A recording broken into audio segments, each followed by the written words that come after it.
Hello friends, welcome back to Haniris kitchen. இன்றைக்கி நம்ம chicken biryani செய்ய போகிறோம். இப்போ நான் வந்து ஒரு குண்டால தான் செய்ய போகிறோம். இப்போ நான் ஒரு பாத்திரத்தில் 1 கிலோ அரிசிக்கு தேவையான அளவுக்கு எண்ணெய் ஊற்றிக்கிட்டேன். இப்போ வந்து கல்லெண்ணெய் ஊற்றினீங்கன்னா 1 கிலோ அப்படின்னாக்கா, ஒரு படி அரிசி போடுறீங்க அப்படின்னா 1/4 படி எண்ணெய் ஊற்றிக்கோங்க. எண்ணெய் நல்லா காயணும்.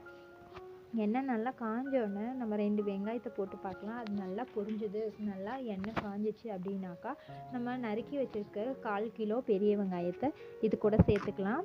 பெரிய வெங்காயம் ரொம்பவே காரமாக நல்லா இருக்கும், டேஸ்ட்டாக. இல்லை சின்ன வெங்காயம் போட்டாலும் ரொம்பவே டேஸ்ட்டாக இருக்கும்.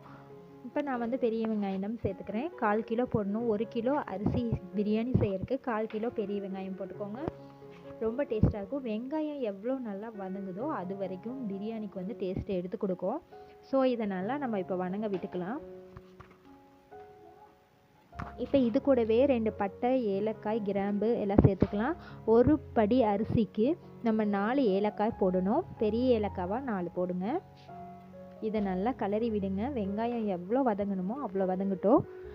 பாருங்கள், நல்லா வெங்காயம் வந்து நல்லா வதங்கிடுச்சு. இந்த அளவுக்கு வதங்கணும். நல்லா கிறிஸ்பி ஆகிற மாதிரி தெரியணும். ஆனால் வந்து ப்ரௌன் கலர் ஆகக்கூடாது. இந்த மாதிரி நல்லா வெங்காயம் வதங்கினதுக்கு பின்னாடி நம்ம அரைச்சி வச்சுருக்க இஞ்சி பூண்டு விழுதை சேர்த்துக்கலாம். ஒரு படி அரிசிக்கு நம்மளுக்கு 1/4 படி அளவுக்கு பூண்டு போடணும். அதாவது 150 கிராம் போட்டிங்கன்னா சரியாக இருக்கும். அது கூடவே அதில் பாதி அளவுக்கு இஞ்சி போடணும். அதாவது நீங்கள் 1/4 படி வந்து பூண்டு சேர்த்திங்க அப்படின்னா அந்த 1/4 படியில் ஒரு 1/4 படியில் ஒரு 1/4 கொஞ்சம் எச்சா வந்து இஞ்சி விழுது சேர்த்துக்குங்க. இதை எல்லாத்தையும் போட்டு நல்லா வதங்குங்க. இஞ்சி பூண்டு வாசனை நல்லா பச்சை வாசனை போகிற வரைக்கும் நல்லா வதங்கணும். இது எவ்வளோ வதங்குதோ அவ்வளோ பிரியாணிக்கு டேஸ்ட்டு கொடுக்கும். இப்போ நம்ம தேவையான அளவுக்கு பச்சை மிளகாய் சேர்த்துக்கலாம். நான் 4 பச்சை மிளகாய் போடுறேன். உங்களுக்கு காரம் எவ்வளோ வேணுமோ அதுக்கு தகுந்த மாதிரி போடுங்க. 1 கைப்பிடி அளவு புதினா தழை, 1 கைப்பிடி அளவு கொத்தமல்லி இலைகள், இது எல்லாத்தையும் போட்டுட்டு நல்லா வதக்கிக்கோங்க. இப்போ இது எல்லாத்தையும் நல்லா வதக்கிட்டு அதுக்கப்புறமா நம்ம நறுக்கி வச்சுருக்க தக்காளியை சேர்க்கணும். இது ஃபஸ்ட்டு நல்லா வதங்கட்டும்.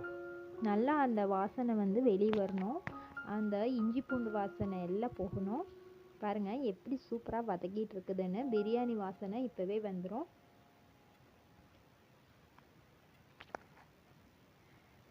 இப்போ நம்ம நறுக்கி வச்சுருக்க தக்காளியை எடுத்து வச்சுருக்கோம். இது எல்லாம் நல்லா வதங்கிடுச்சு. இப்போ இது கூட வந்து நம்ம தக்காளி சேர்த்துக்கலாம். தக்காளியும் வந்து 1/4 கிலோ அளவுக்கு போடணும்.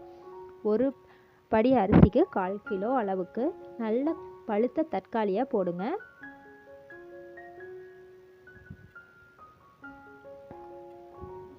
இந்த தக்காளி நல்லா வதங்கறதுக்காக கொஞ்சமாக உப்பு சேர்த்துக்கிறோம். இது சாப்பாட்டுக்காக இல்லை, உப்பு சேர்த்தோம்னா அடி பிடிக்காமல் இருக்கும். 2வது தக்காளி சீக்கிரம் வதங்கும். இது கூட பட்டை, கிராம்பு, ஏலக்காவை அரைச்சி வச்சுருக்கேன். அந்த தூளை வந்து ஒரு 2 ஸ்பூன் அளவுக்கு மேலே ஒரு 2.5 ஸ்பூன் அளவுக்கு போட்டுக்கோங்க. இதை நல்லா கிளறி விடுங்க. இந்த பட்டை கிராம்பு தூள் போட்ட உடனேவே நம்மளுக்கு பிரியாணியோட வாசனை ரொம்ப சூப்பராக தெரியும். இது பாருங்கள் நல்லா இதாகிடுச்சு. இப்போ நம்ம தேவையான அளவு மிளகாய் தூள் சேர்த்துக்கலாம். நான் 2.5 டீஸ்பூன் அளவுக்கு மிளகாய் தூள் சேர்த்துருக்கேன். ஏன்னா பச்சை மிளகாய் வேறு சேர்த்துருக்கோம். அப்புறமா மறுபடியும் பத்தலை அப்படின்னா போட்டுக்கலாம். இப்போ உங்களுக்கு எவ்வளோ காரம் வேணுமோ அந்த அளவுக்கு போட்டுக்கோங்க. காரம் கம்மியாக சாப்பிட்றவங்க கம்மியாக போட்டுக்கோங்க. எச்சா சாப்பிட்றவங்க கொஞ்சம் தூக்கலாக போட்டுக்கலாம். பாருங்கள் சூப்பரான ஒரு பிரியாணி ஸ்மெல் வருது. இப்போ நம்ம க்ளீன் பண்ணி வச்சுருக்க சிக்கனை இது கூட சேர்த்துக்கலாம். சிக்கன் ரொம்ப பெரிய துண்டுகளாக இருந்துங்க ரொம்பவே நல்லாயிருக்கும், கலையாமல் இருக்கும். நம்ம சிக்கனை தனியாக வேக வச்சு போட தேவையில்லை. இது கூடயே சிக்கனையும் போட்டுடலாம். இந்த இதில் நம்ம கிளறி விடுறதுலேயே சிக்கன் வந்து நல்லாவே வெந்துடும். ரொம்ப சாஃப்டாகவே வெந்துடும். பாருங்கள் இப்போ சிக்கன் பாருங்கள் ஒயிட் ஆகிடுச்சு. இப்போ வந்து சிக்கன் நல்லாவே வெந்துருச்சு. இப்போ நம்ம அரிசி இது கூடயே போட்டு தான் இது பண்ணோம். தேவையான அளவுக்கு தயிர் ஊற்றிக்கலாம். தயிர் ஒரு 1/4 கப் அளவுக்கு நான் தயிர் ஊற்றுறேன். தக்காளியிலே புளிப்பு அதிகமாக இருந்துச்சுன்னா நம்ம வந்து தயிர் கொஞ்சம் கம்மி பண்ணிக்கலாம். இப்போ வந்து நான் ஒரு லெமன் ஜூஸ் ஊற்றுறேன். ஒரு லெமனை புழிஞ்சு வச்சு அந்த ஜூஸை ஊற்றுறேன். இப்போ இதில் தேவையான அளவுக்கு நம்ம தண்ணியை ஆட் பண்ணிக்கலாம். நம்ம வந்து எவ்வளோ தண்ணி வேணுமோ அவ்வளோ தண்ணி ஊற்றிக்கலாம். நான் இப்போ சீரக சம்பா அரிசி தான் யூஸ் பண்ணுறேன். அதுக்கு வந்து 1க்கு 1.5 போடலாம், சரியாக இருக்கும். அதாவது ஒரு படி அரிசிக்கு 1.5 படி தண்ணி ஊற்றினா சரியாக இருக்கும். இப்போ இப்போ இது மேலேயே நம்ம கொஞ்சமாக புதினா இலைகளை தூவிக்கலாம். அப்போ வந்து ரொம்பவே டேஸ்ட்டு கொடுக்கும். அந்த அரோமா வந்து சூப்பராக இருக்கும், புதினா இலையோட அரோமா. ஸோ அதுக்காக நான் இப்போ வந்து கொஞ்சமாக புதினா இலைகளை சேர்த்துக்கிறேன். இப்போ நல்லா தண்ணி கொதிச்சு வரட்டும். இப்போ நம்ம தேவையான அளவுக்கு உப்பு சேர்த்துக்கலாம். ஒரு கைப்பிடி அளவுக்கு உப்பு எடுத்தோம் அப்படின்னாக்கா நம்மளுக்கு ஒரு படி அரிசிக்கு சரியாக இருக்கும். அதுக்கப்புறமா பத்தலை அப்படின்னா டேஸ்ட் பண்ணி பார்த்துட்டு கொஞ்சமாக போட்டுக்கலாம். இப்போ நான் வந்து அரிசியை வந்து கழுநீர் பிடிச்சி இதில் போட்டுட்டேன். இது சீரக சம்பா அரிசி அப்படிங்கிறங்காட்டி நம்ம கொஞ்சம் நேரத்துக்கு முன்னாடி ஒரு 1/2 ஹவருக்கு முன்னாடி ஊற வச்சா போதும். அது மட்டும் இல்லாமல் ஊற வைக்கும் போதே தண்ணியை வடிகட்டிட்டு ஒரு தடவை அலசிட்டு அப்புறமா ஊற வச்சுக்கோங்க. 2-3 தடவை அலச வேண்டாம், அந்த சீரக சம்பாவோட வாசனை போயிடும். பாருங்கள் நல்லா கொதி வருது. இதை நல்லா ஒரு கலக்கி விட்டுட்டு இதை நம்ம மூடி வச்சிடலாம். இது நல்லா வந்து வேகட்டும், கொதித்து வெந்தோடனே அப்புறமா நம்ம எடுத்து பார்க்கலாம். அடுப்பை வந்து மீடியம் ஃப்ளேமில் வச்சுருக்கேன். இப்போ அடுப்பை வந்து ஃபுல் ஃப்ளேமில் தான் இருக்குது. நம்ம இதை மூடி வச்சுட்டு இப்போ திறந்து பார்ப்போம் ஒரு 10 நிமிஷம் கழித்து. அப்போ நம்ம வந்து ஃபுல் ஃப்ளேம்லேருந்து மீடியம் ஃப்ளேமுக்கு வச்சுக்கலாம். இப்போ நான் வந்து தயிர் பச்சடிக்காக வெங்காயம், கொத்தமல்லி, புதினா, பச்சை மிளகாய் எல்லாத்தையும் நறுக்கி வச்சுருக்கேன். இது கூட தயிர், உப்பு சேர்த்து நான் இப்போ வந்து தயிர் பச்சடி செஞ்சுக்கிறேன். பாருங்கள், பிரியாணிக்கு இந்த பச்சடி இருந்தால் தான் ரொம்பவே டேஸ்ட் கொடுக்கும். தேவையான அளவுக்கு உப்பு போட்டு நல்லா கையிலேயே பிசைஞ்சு விட்டால் தான் அந்த மிளகாயோட காரம் நல்லா இறங்கும். ஸோ நான் கையிலேயே தான் எப்போவுமே வந்து பிசைஞ்சு விடுவேன். அதுக்கப்புறமா இதை ஒரு பவுலில் மாற்றி வச்சிடலாம். பாருங்கள், அரிசியும் போட்டாச்சு, நல்லா கொதிச்சு நல்லா இருக்குது. இதை ஒரு தடவை திறந்து கலரி விட்டுட்டு மறுபடியும் மூடிடுங்க. பாருங்கள், அதுங்களும் நம்மளுடைய ஆனியன் ரைத்தா ரெடி ஆகிடுச்சு. இதை நம்ம ஓரமாக வச்சுக்கிட்டு அடுத்தது சில்லி வந்து செஞ்சிடலாம் அப்படின்னு க்ளீன் பண்ணி வச்சுருக்க சில்லியை எடுத்தேன்.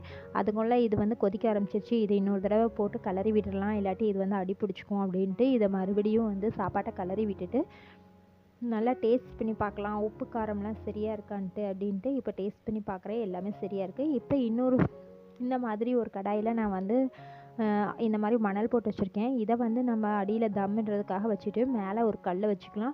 அப்படி இல்லைன்னா நீங்கள் தோசை கூட பாருங்கள், இந்த மாதிரி தோசைட்டியில் வச்சு கூட நீங்கள் போடலாம். நான் இதில் அல்லது தோசைட்டியில் வைப்பேன். இப்போ தோசைட்டியில் தான் வச்சுருக்கேன். இப்போ வந்து மூடி வச்சிட்டேன் நல்லா. இப்போ நாம் வந்து இந்த க்ளீன் பண்ணி வச்சுருக்க சிக்கன் எல்லாத்தையும் ஒரு பாத்திரத்தில் எடுத்துக்கிட்டோம். பாருங்கள், இது தண்ணி இல்லாமல் இருக்குது. இந்த சிக்கன் கூட நம்ம ஒரு கைப்பிடி அளவுக்கு மைதா மாவு, ஒரு கைப்பிடி அளவுக்கு கார்ன்ஃப்ளவர் மாவு, கொஞ்சமாக அரிசி மாவு சேர்த்துட்டு கொஞ்சமாக தேவையான அளவுக்கு இஞ்சி பூண்டு பேஸ்ட்டு சேர்த்துக்கோங்க. ரொம்பவே டேஸ்ட்டு கூடவே இருக்கும்.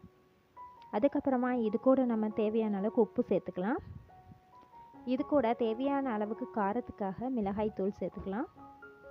இது கூட நீங்கள் மிளகாய் தூள் போட்டு உங்களுக்கு கலர் பத்தலை அப்படின்னா ஜிலேபி பவுடர் போட்டுக்கலாம். ஆனால் அது நான் இப்போ சேர்த்தலை. பாருங்கள், சூப்பரான ஒரு கலரி விட்டோன்னே சூப்பரான சில்லி வந்து ரெடி ஆகிடுச்சு. இதை நம்ம அப்படியே கொஞ்சம் நேரம் ஊற விடலாம், அப்புறமா சாப்பிட்றப்ப பொரிச்சிக்கலாம். ஆனியன் ரைத்தா ரெடி ஆகிடுச்சு. சில்லியும் நம்ம போட்டு வச்சிட்டோம். அடுத்தது சாப்பாடு என்னாச்சுன்னு பார்க்கலாம். இதை நான் வந்து தம்முக்காக மேலே எடுத்து வச்சிட்டேன். அடியில் தோசைக்கல் இருக்குது. நம்ம யூஸ் பண்ணாத தோசைக்கல்லை இதுக்காக நம்ம யூஸ் பண்ணிக்கலாம். சூடாக இருக்கும், பார்த்து எடுங்க.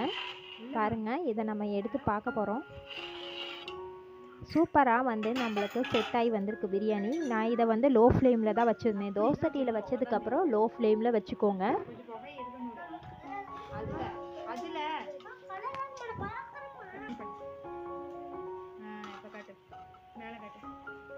பாருங்கள், பிரியாணி பார்க்கறதுக்கு பையன் ரொம்ப ஆவலாக இருக்கான். பாருங்கள், சூப்பரான ஒரு சிக்கன் பிரியாணி நம்மளுக்கு ரெடி ஆகிடுச்சு. சிக்கன் மேலே வந்து சூப்பராக நிற்குது, சிக்கன் உடையாமல் நல்லா இருக்குது. ஸோ நம்மளுக்கு சூப்பரான ஒரு சிக்கன் பிரியாணி ரெடி ஆகிடுச்சு. பாருங்கள், சூப்பரான சிக்கன் பிரியாணி ரெடி ஆகிடுச்சு. இந்த பொருட்கள் இந்த அளவுக்குள்ள போட்டாக்கா ரொம்பவே டேஸ்ட்டான பிரியாணி கிடைக்கும். இப்போ நம்மளுக்கு எவ்வளோ தண்ணி தேவையோ அவ்வளோ ஊற்றினங்காட்டி கரெக்டான பிரியாணி வந்திருக்கு. பாருங்கள், சூப்பரான பிரியாணி, சிக்கன் பிரியாணி ரொம்பவே சீரக சம்பா அரிசியில் சூப்பராக ரெடி ஆகிடுச்சு. அடுத்தது நம்ம சில்லியும் பொரித்து வச்சிட்டோம்னா பசங்க சாப்பிட்றதுக்கு ரெடியாக இருக்கானுங்க. ஸோ நான் இப்போ சில்லி பொரித்து எடுத்துகிட்டு வந்துடுறேன். பாருங்கள், சில்லி சூப்பராக பொரித்து எடுத்துகிட்டு வந்தாச்சு. 2 பேரும் சாப்பிட்றதுக்கு தயாராக இருக்காங்க. இப்போ சில்லியை வந்து பங்கு போட்டுட்ருக்காங்க. நீங்களும் உங்கள் வீட்டில் இந்த மாதிரி சில்லியும் பிரியாணியும் செஞ்சு சூப்பராக பசங்களுக்கு கொடுத்து அசத்துங்க. இந்த மழைக்கு இந்த சிக்கன் பிரியாணியும் சில்லி சிக்கனும் ஆனியன் ரைத்தாவும் ரொம்பவே சூப்பராக இருக்கும். யாருக்கெல்லாம் இந்த சிக்கன் பிரியாணி சீரக சம்பா அரிசியில் ஆகுனா பிடிக்கும் அப்படின்னு லைக் பண்ணுங்கள், கமெண்ட்டில் சொல்லுங்கள். இன்னொரு சூப்பரான ஒரு வீடியோவில் இதே மாதிரியான மலை ஈரத்துக்கு தகுந்த மாதிரி செய்யக்கூடிய ஒரு ரெசிபி தான் நம்ம அடுத்தது போட போகிறோம். பாருங்கள், சிக்கன் முழுசாக கரையவே இல்லை. பாருங்கள், நல்லா வெந்துருக்கு. மலை ஈரத்துக்கு சாப்பிடக்கூடிய இன்னொரு ரெசிபியோட உங்களை மீண்டும் சந்திக்கிறேன். தேங்க்ஸ் ஃபார் வாட்சிங்.